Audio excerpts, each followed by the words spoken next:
नमस्ते, welcome to inside Bharat. Bharat की पहचान और विविधता में गहरे गोते। आज हम चर्चा करेंगे केरल पर। नमस्ते। केरल, हाँ, जिसे अक्सर गॉड्स ओन कंट्री कहते हैं, भारत के बिल्कुल दक्षिण पश्चिम कोने में। हाँ, ये टैगलाइन तो बहुत मशहूर है। अपनी खूबसूरती, बैकवाटर्स, समुद्र तटों के लिए जाना जाता है केरल। बिल्कुल, पर इसकी कहानी सिर्फ इतनी नहीं है। केरल का आप देखें तो हजारों साल पुराना इतिहास है। एक बहुत ही मिली-जुली अनोखी संस्कृति है। और सामाजिक विकास के कुछ दिलचस्प मॉडल में तो यहीं से निकले हैं। सही कहा। तो आज की चर्चा में कोशिश यही रहेगी कि इन सभी पहलुओं को थोड़ा गहराई से समझें, इतिहास से लेकर आज की चुनौतियों तक। हाँ, कला, संस्कृति, अर्थव्यवस्था, सब कुछ देखते हैं इस छोटे से राज्य में कितनी विविधता छिपी है। चलिए शुरू करते हैं। तो शुरुआत केरल बना कैसे? वो परशुराम वाली कहानी तो बहुत सुनी है कि उन्होंने फरसा फेंका और जमीन बन गई। हाँ, वो पौराणिक कथा तो है ही और कल्चर का हिस्सा भी है। लेकिन अगर हम ऐतिहासिक सबूत देखें तो वो हमें पाषाण युग तक ले जाते हैं। अच्छा। जी, और केरल नाम कैसे पड़ा, इस पर भी अलग-अलग थियरीज हैं। कोई कहता है चेर अलम, मतलब चेर राजाओं का देश। चेर राजा। वो प्राचीन काल वाले। हाँ, वही। या फिर कुछ मानते हैं कि इसका मतलब है समुद्र से निकली हुई जमीन। तो कई परतें हैं इसमें। और एक चीज जो केरल के साथ हमेशा जुड़ती है वो है मसाले। बिल्कुल, प्राचीन काल से ही मसालों का ग्लोबल हब रहा है ये। मालाबार तट दुनिया भर में मशहूर था काली मिर्च, इलायची, इन सब चीजों के लिए। मतलब पूरी दुनिया से लोग यहाँ आते थे व्यापार के लिए। रोमन, अरब, चीनी। हाँ, बिल्कुल। रोमन, अरब, चीनी और बाद में यूरोपीय ताकतें भी। ये एक तरह से ग्लोबल ट्रेड का सेंटर पॉइंट था। चेर राजवंश के जमाने में मुजिरिस बंदरगाह था, आज के कोडुंगलूर के पास। मुजीरिस, हाँ, सुना है इसके बारे में। बहुत महत्वपूर्ण पोर्ट था शायद। बहुत ज्यादा। यहीं पर संस्कृतियों का मिलना भी शुरू हुआ, इसी व्यापार के रास्ते। जैसे कौन कौन सी संस्कृतियां आईं? देखिए, माना जाता है कि सेंट थॉमस पहली सदी ईस्वी में ही ईसाई धर्म यहाँ ले आए थे। पहली सदी में? इतना पुराना? हाँ, फिर तीसरी चौथी सदी में पश्चिमी एशिया से ईसाई समुदाय आकर बसे। अरब व्यापारियों के साथ इस्लाम भी जल्दी आ गया, शायद 8वीं सदी तक। और भारत की पहली मस्जिद भी तो केरल में ही मानी जाती है। जी हाँ, कोडुंगलोर में 629 ईस्वी के आसपास। तो आप सोचिए कितना पुराना इंटरैक्शन है। और संगम काल में बौद्ध, जैन, ब्राह्मण धर्मों का भी असर रहा। तो ये मल्टीकल्चरलिज्म केरल की मिट्टी में है। बाद में फिर ये ट्रावनकोर, कोचीन, मालाबार जैसे राज्यों में बट गया। हाँ, और फिर यूरोपियन ताकतें आ गईं। 1498 में वास्को डी गामा के आने के बाद पुर्तगाली आए, फिर डच, फिर अंग्रेज। उन्होंने यहाँ अपना नियंत्रण स्थापित किया। और आज का जो केरल राज्य है वो कब बना? वो बना 1 नवंबर 1956 को। राज्य पुनर्गठन अधिनियम के तहत जितने भी मलयालम भाषी इलाके थे उनको मिलाकर आज का केरल राज्य बनाया गया। तो ये इतिहास की कई परतें हैं जो आज के केरल को बनाती हैं। बिल्कुल। इतिहास से आगे बढ़ें तो केरल की जमीन और लोग वो भी उतने ही खास हैं। हाँ, वही गॉड जोन कंट्री वाली बात। ये सिर्फ मार्केटिंग है या वाकई यहाँ की ज्योग्राफी में कुछ ऐसा है? नहीं, ये टैगलाइन काफी हद तक सही बैठती है। देखिए, लोकेशन ही ऐसी है। दक्षिण पश्चिम में एक पतली सी पट्टी, एक तरफ अरब सागर, दूसरी तरफ पश्चिमी घाट। बिल्कुल। पश्चिम में समंदर, पूरब में ऊंचे पश्चिमी घाट, बीच में कर्नाटक और तमिलनाडु पड़ोसी राज्य हैं। एरिया ज्यादा नहीं है, करीब 38-39 हजार वर्ग किलोमीटर। लेकिन इस छोटे से एरिया में विविधता बहुत है। बहुत ज्यादा। देखिए, तटीय मैदान है जहां बैक वाटर्स का वो पूरा जाल बिछा हुआ है। हाँ, वो हाउस बोट्स वाली तस्वीरें। वही। फिर बीच में मैदानी इलाके हैं और पूरब में ऊंचे पहाड़, पश्चिमी घाट। अनामोड़ी चोटी भी यही है, दक्षिण भारत की सबसे ऊंची चोटियों में से एक। और नदियां भी काफी हैं शायद। करीब 44 नदियां हैं। पेरियार सबसे लंबी है। तो सोचिए, तट, मैदान, पहाड़, नदियां, झीलें, सब कुछ है इस छोटी सी जगह में। और बारिश? मॉनसून का क्या असर रहता है? बारिश खूब होती है। ट्रॉपिकल मॉनसून क्लाइमेट है। 2 मॉनसून सीजन होते हैं, दक्षिण पश्चिम और उत्तर पूर्व। दोनों मिलाकर औसतन 2000-3000 मिलीमीटर बारिश तो होती ही है। और दक्षिणी घाट में तो और भी ज्यादा। हाँ, वहाँ तो 5000 मिलीमीटर तक चली जाती है। इसी वजह से यहाँ इतनी हरियाली है। तापमान भी साल भर ठीक ठाक रहता है, मध्यम। अब बात करते हैं लोगों की। आबादी करीब 3.5 करोड़ और पॉपुलेशन डेंसिटी बहुत ज्यादा है ना? हाँ, राष्ट्रीय औसत से लगभग 3 गुना ज्यादा। खासकर जो तटीय इलाके हैं वो बहुत घने बसे हुए हैं। तिरुवनंतपुरम सबसे घना जिला है, जबकि इडुक्की जो पहाड़ी इलाका है वो सबसे कम। तो सब तो कहते हैं कि केरल अब धीरे धीरे एक बड़ा अर्बन एरिया जैसा बनता जा रहा है। हाँ, ये बात उठती है क्योंकि बसावट बहुत फैली हुई है, खासकर पश्चिमी तट पर। लेकिन इस हाई डेंसिटी के बावजूद जो ह्यूमन डेवलपमेंट इंडिकेटर्स हैं वो कमाल के हैं। बिल्कुल, ये सबसे चौंकाने वाली और अच्छी बात है। लिटरेसी रेट 96% से ज्यादा। वो पूरे भारत में सबसे ज्यादा। जी हाँ, और लिंगानुपात भी देखिए, महिलाओं के पक्ष में है। करीब 1084 महिलाएं प्रति 1000 पुरुष। ये भी देश में सबसे बेहतर में से है। ये कैसे हुआ? मतलब इतनी हाई लिटरेसी, इतना अच्छा लिंगानुपात? ये उसी केरल मॉडल का हिस्सा है जिसकी हम बात कर रहे थे। इसका क्रेडिट जाता है शिक्षा और स्वास्थ्य में बहुत पहले से और लगातार हुए सरकारी निवेश को। और सामाजिक सुधार आंदोलनों का भी रोल रहा है। बहुत बड़ा रोल। जातिगत भेदभाव के खिलाफ जो आंदोलन हुए, लोगों में जो सामाजिक जागरूकता आई, उसका भी गहरा असर पड़ा है। भाषा तो मुख्य रूप से मलयालम है। हाँ, मलयालम जो द्रविड़ भाषा परिवार से है। और धार्मिक रूप से भी काफी विविधता है। बिल्कुल, करीब 55% हिंदू, 27% मुस्लिम और 18% ईसाई। और आमतौर पे यहाँ सांप्रदायिक सद्भाव देखने को मिलता है। लोग सामाजिक और राजनीतिक रूप से काफी जागरूक हैं। ये अच्छी बात है। चलिए अब थोड़ा संस्कृति की तरफ रुख करते हैं। त्योहारों की बात करें तो ओणम का नाम सबसे पहले आता है। ओणम तो जैसे केरल का पर्याय है। ये सिर्फ एक त्योहार नहीं, ये केरल की पहचान है। हार्वेस्ट फेस्टिवल है ये। हाँ, फसल कटाई का उत्सव है। और सबसे अच्छी बात यह है कि इसे सभी समुदाय मिलकर मनाते हैं। इसमें क्या क्या खास होता है? वो फूलों की रंगोली। हाँ, घरों में फूलों की रंगोली बनती है जिसे पूकलम कहते हैं। फिर केले के पत्ते पर एक शानदार भोज परोसा जाता है, ओणस सद्या। ओणस सद्या, उसमें तो बहुत सारे व्यंजन होते हैं शायद। हाँ, 20, 25, 26 तक व्यंजन हो सकते हैं। फिर वो मशहूर स्नेक बोर्ड रेस होती है, वल्लमकली, बैकवाटर्स में होती है, देखने लायक होती है। हाँ, उसकी तस्वीरें देखी हैं। और पारंपरिक कलाओं का प्रदर्शन भी होता है। बिल्कुल, ओणम के दौरान कई तरह के लोक नृत्य और संगीत के कार्यक्रम होते हैं। ओणम के अलावा त्रिशूरपुरम, वो भी बहुत भव्य होता है। त्रिशूरपुरम तो एक अलग ही लेवल का उत्सव है। हाथियों का उत्सव कह सकते हैं इसे। सजे धजे हाथी। हाँ, दर्जनों सजे धजे हाथी, पारंपरिक वाद्य यंत्रों की गूंज, खासकर चंडे और मद्दलम की, और रात में जबरदस्त आतिशबाजी। ये भारत के सबसे शानदार मंदिर उत्सवों में गिना जाता है। और विशु, वो नया साल है। जी, विशु मलयालम नववर्ष है। इसके अलावा ईद, क्रिसमस जैसे त्योहार भी अपने खास केरल अंदाज में मनाए जाते हैं। अब आते हैं कलाओं पर।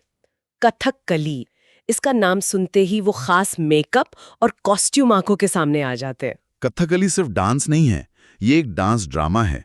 बहुत विस्तृत वेशभूषा होती है, चेहरे पर खास रंगों का मेकअप होता है जिसका अपना मतलब होता है। हाँ, जैसे हरा रंग शायद नायक के लिए होता है। बिल्कुल, हरा नायक के लिए, लाल और काला खलनायक या नकारात्मक किरदारों के लिए।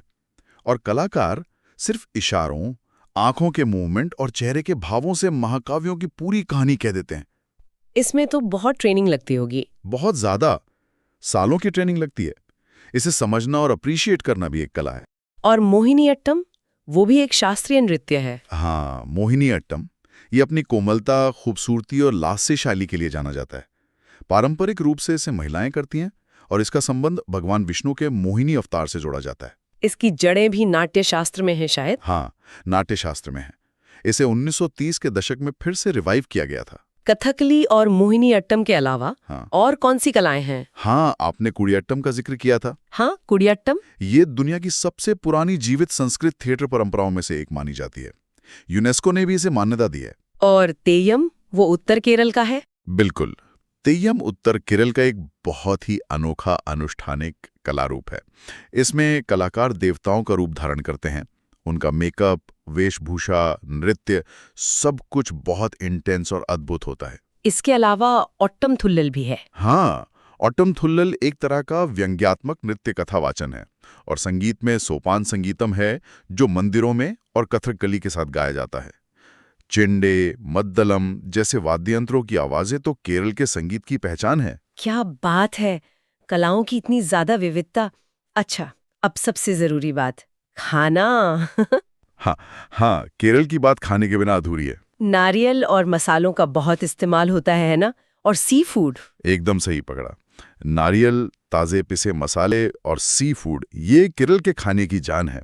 चावल मुख्य भोजन है। वो जो साध्या होती है केले के पत्ते पर। हाँ, पारंपरिक साध्या, वो तो एक पूरा अनुभव है। केले के पत्ते पर 25-26 तरह के व्यंजन परोसे जाते हैं। अवियल, थोरन, ओलन, कालन, सांभर, रसम, पायसम, लिस्ट लंबी है। हर एक का अपना अलग स्वाद। सुनने में ही मुंह में पानी आ गया। और सी फूड में क्या खास है? सी फूड तो लाजवाब है। फिश मोली, नारियल के दूध में बनी मछली, करीमीन, पोलिचथू, मसालों में लिपटी और केले के पत्ते में स्टीम की हुई पर्ल स्पॉट मछली। वाह! झींगा करी, केकड़ा रोस्ट, बहुत कुछ है। मालाबार इलाके की अपनी खास बिरयानी है, जिसे थालासेरी बिरयानी कहते हैं, और पथेरी, चावल की रोटी। और सीरियन क्रिश्चियन डिशेस भी मशहूर हैं, अप्पम और स्ट्यू। बिल्कुल। अप्पम एक तरह का राइस पैनकेक और स्ट्यू, आलू, सब्जियों या मीट का नारियल के दूध में बना स्ट्यू एक क्लासिक कॉम्बिनेशन है। और हाँ, पारंपरिक पेय है ताड़ी, जिसे टोडी भी कहते हैं। अच्छा, एक और बड़ी अनोखी चीज है केरला की कलरी पायट्टू। इसे दुनिया का सबसे पुराना मार्शल आर्ट कहते हैं। हाँ, इसे अक्सर सभी मार्शल आर्ट्स की जननी कहा जाता है। माना जाता है कि ये लगभग 5000 साल पुराना है। 5000 साल? जी, वही परशुराम वाली कहानी इससे भी जुड़ती है। इसमें शरीर के मर्म यानी जो वाइटल पॉइंट्स होते हैं, उन पर हमला करना और उनका बचाव करना सिखाया जाता है। इसमें अलग-अलग चरण होते हैं शायद? हाँ, 4 मुख्य चरण होते हैं। पहले शारीरिक व्यायाम और लचीलापन बढ़ाने पर जोर होता है। फिर लकड़ी के हथियारों का प्रशिक्षण, फिर धातु के हथियार और आखिर में बिना हथियार की लड़ाई। और ये जो बात कही जाती है कि कंगफू इसी से निकला है, बोधि धर्म वाली कहानी। हाँ, ये एक बहुत प्रचलित मान्यता है। कहते हैं कि 5वीं शताब्दी में बोधि धर्म नाम के एक कलरी योद्धा या बौद्ध भिक्षु इसे चीन ले गए, जिससे बाद में शाओलिन कुंगफू का विकास हुआ। इसकी पुष्टि तो मुश्किल होगी। पुष्टि मुश्किल है, पर ये कलरी पायट्टू के प्राचीन और प्रभावशाली होने का एक संकेत जरूर है। और ये सिर्फ एक युद्ध कला नहीं है, ये तन और मन को संतुलित रखने की, अनुशासित करने की कला भी है। और वो कोच्चि के चीनी फिशिंग नेट, वो भी तो एक खास पहचान है। बिल्कुल, वो कोच्चि के फोर्ट कोच्चि इलाके में लगे बड़े बड़े मछली पकड़ने के जाल, वो एक जीती जागती ऐतिहासिक विरासत है। कहते हैं चीनी व्यापारी लाए थे इन्हें। हाँ, माना जाता है कि 14वीं सदी के आसपास चीनी यात्री या व्यापारी इन्हें यहाँ लाए थे। ये लकड़ी के खंभों और रस्सियों से बुनी एक जटिल संरचना है जो काउंटर बैलेंस सिस्टम पर काम करती है। और आज भी इस्तेमाल होती है। हाँ, कुछ हद तक आज भी इस्तेमाल होती है और टूरिस्टों के लिए तो एक बड़ा आकर्षण है ही। ये केरल के पुराने समुद्री व्यापारिक संबंधों का एक जीता जागता सबूत है। कमाल है। अच्छा, अब जरा केरल की अर्थव्यवस्था और आज के मॉडर्न केरल की बात करते हैं। इकोनॉमी का साइज कितना है? केरल की अर्थव्यवस्था लगभग 130-40 बिलियन डॉलर के आसपास है और जो प्रति व्यक्ति आय है वो राष्ट्रीय औसत से काफी ज्यादा है। और ये ज्यादातर सर्विस सेक्टर पर निर्भर है ना? हाँ, अब अर्थव्यवस्था का झुकाव कृषि से हटकर सर्विस सेक्टर की तरफ हो गया है। इसमें tourism, IT, health care, finance ये सब शामिल है। सर्विस सेक्टर का योगदान 7% से भी ज्यादा है। और एक बहुत बड़ा फैक्टर है रेमिटेंसेस का। विदेशों में काम करने वाले मलयाली जो पैसा भेजते हैं। बिल्कुल, ये केरल की अर्थव्यवस्था का एक तरह से बैकबोन रहा है।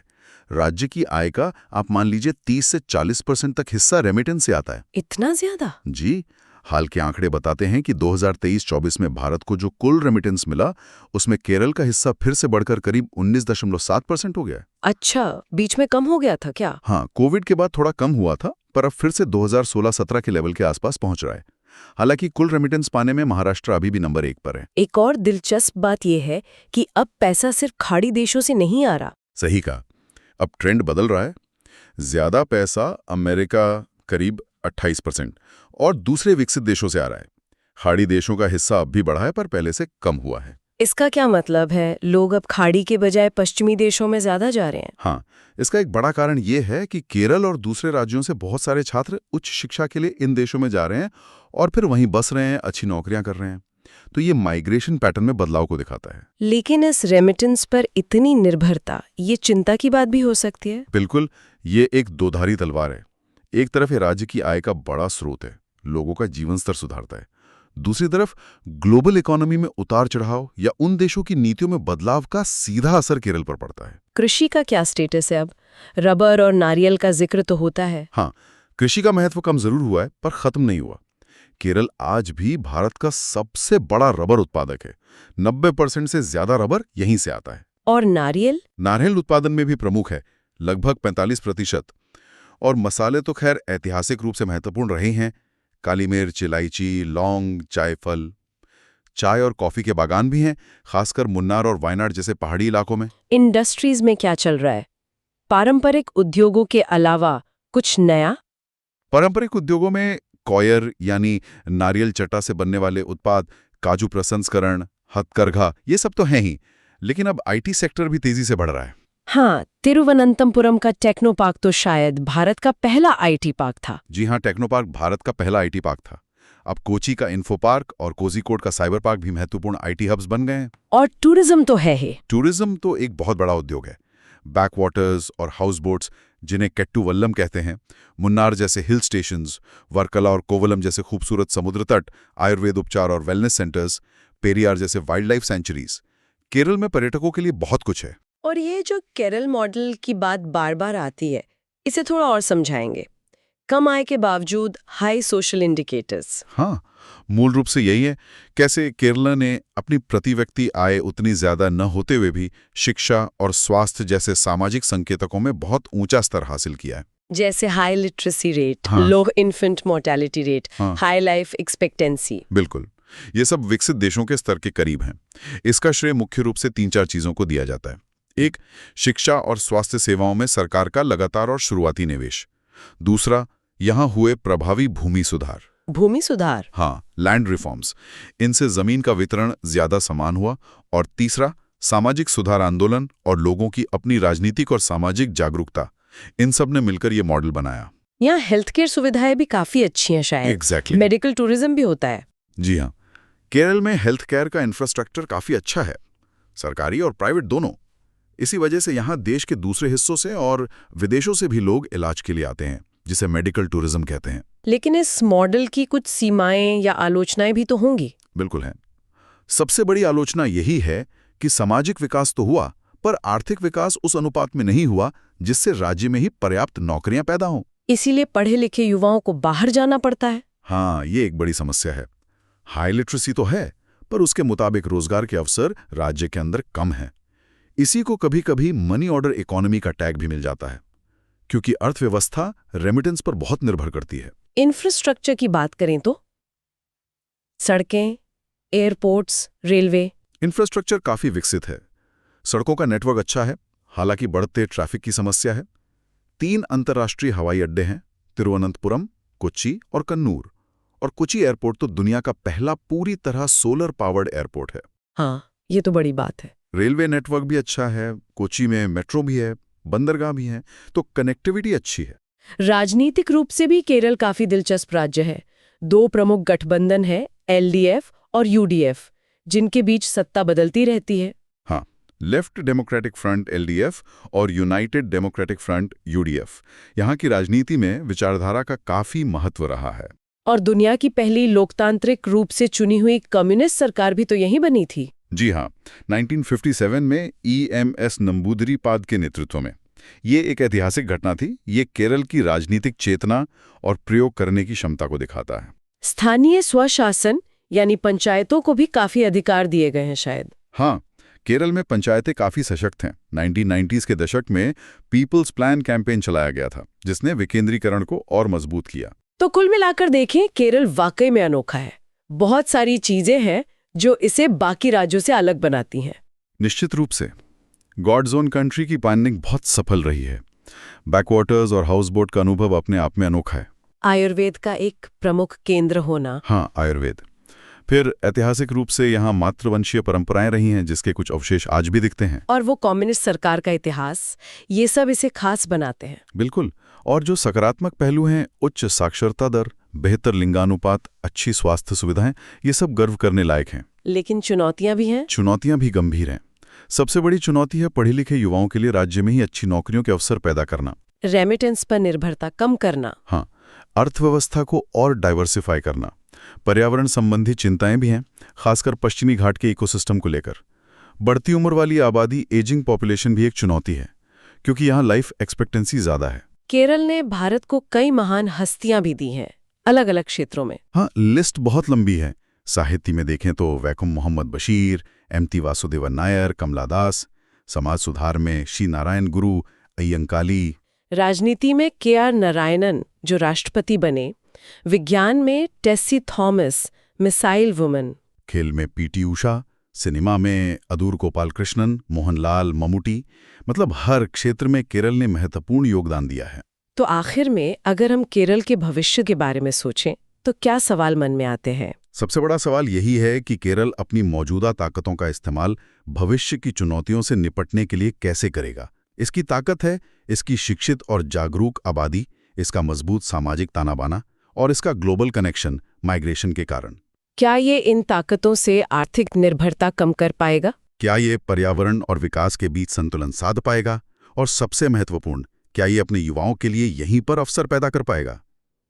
केरल मॉडल का अगला चरण क्या होगा? ये वो सवाल हैं जो हमें केरल के भविष्य के बारे में सोचने पर मजबूर करते हैं। ठीक है, तो हमें उम्मीद है कि आपको आज की चर्चा पसंद आई होगी। ऐसी और चर्चाओं के लिए हमारे चैनल को सब्सक्राइब करें। धन्यवाद। जय हिंद।